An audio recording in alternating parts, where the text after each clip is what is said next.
ذرا ٹھہر کر سوچئے، کیا واقعی ایسا ہو سکتا ہے کہ صرف 3 دن میں بڑی سے بڑی بیماری کا اثر ٹوٹنے لگے؟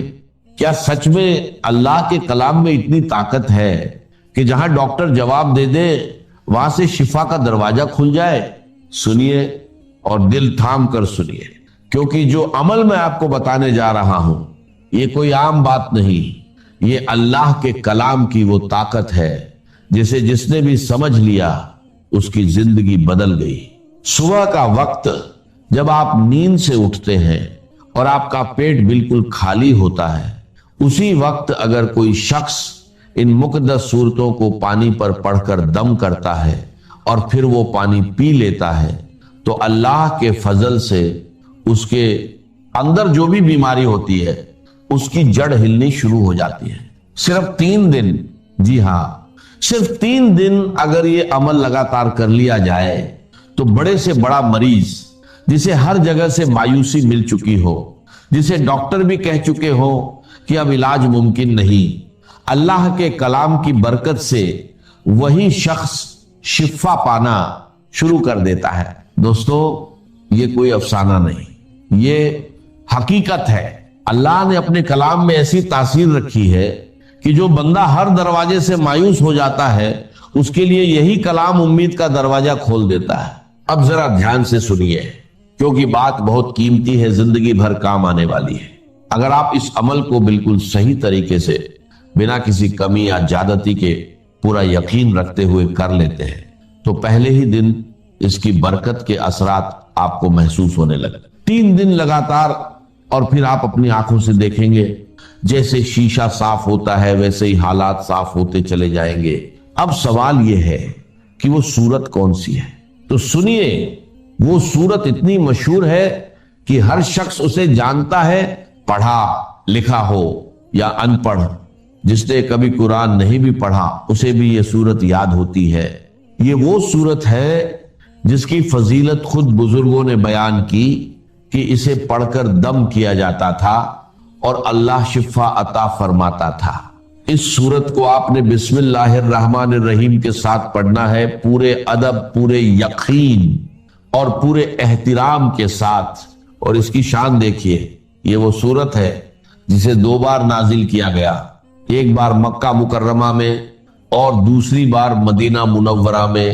اب سوچئے، جس صورت کو اللہ تعالیٰ 2 بار نازل فرمائے اس کی عظمت اور مقام کیا ہوگا؟ اس کی اصل قیمت وہی جان سکتا ہے جس نے اسے آزمایا ہو، جس نے اس کے اثر کو اپنی زندگی میں محسوس کیا ہو۔ دیکھیے، بات کلام کی ہوتی ہے لیکن اصل قیمت بولنے والے کی ہوتی ہے۔ ایک فقیر کچھ کہے تو کوئی دھیان نہیں دیتا، اور ایک بادشاہ کچھ کہہ دے تو پوری دنیا میں خبر پھیل جاتی ہے۔ تو پھر اندازہ لگائیے یہ کس کا کلام ہے؟ یہ کلام اے ربانی ہے، مالک اے کائنات کا کلام، وہ کلام جس کے سامنے دنیا کا ہر کلام پھیکا پڑ جاتا ہے۔ اسی لیے اس کے اندر ایسی تاثیر ہے کہ ناممکن کو ممکن بنا دیتی ہے۔ ڈاکٹر خود کہتے ہیں کہ ہاسپٹلز میں جہاں مریض آخری حالت میں ہوتے ہیں، جہاں وہ وینٹیلیٹر پر ہوتے ہیں، وہاں قرآن کی تلاوت چلائی جاتی ہے اور صرف سننے کی برکت سے اللہ ان مریضوں کو راحت اور شفا عطا فرما دیتا ہے۔ اتنی عظیم طاقت ہے اللہ کے کلام میں، اور اس کے اندر کچھ ایسے حروف بھی ہیں جیسے الف، لام، میم، جن کے بارے میں فرمایا گیا کہ یہ اللہ اور اس کے بندے کے درمیان راج ہے۔ ان کا اصل مطلب کوئی نہیں جانتا سوائے اللہ کے۔ تو جب ایسا کلام، ایسا مقدس راج آپ کے پاس موجود ہے تو پھر دیر کس بات کی؟ یقین کے ساتھ، ادب کے ساتھ اور مکمل طریقے سے اس عمل کو کیجئے، اور پھر خود اپنی آنکھوں سے دیکھیے کہ اللہ کا کلام آپ کی زندگی میں کیسی تبدیلی لاتا ہے، کیسے بیماریاں دور ہوتی ہیں اور کیسے بند راستے کھلنے لگتے ہیں۔ بس شرط ایک ہے، یقین، پورا یقین، کیونکہ جہاں یقین ہوتا ہے وہیں سے شفا شروع ہوتی ہے، اور جہاں اللہ کا کلام ہوتا ہے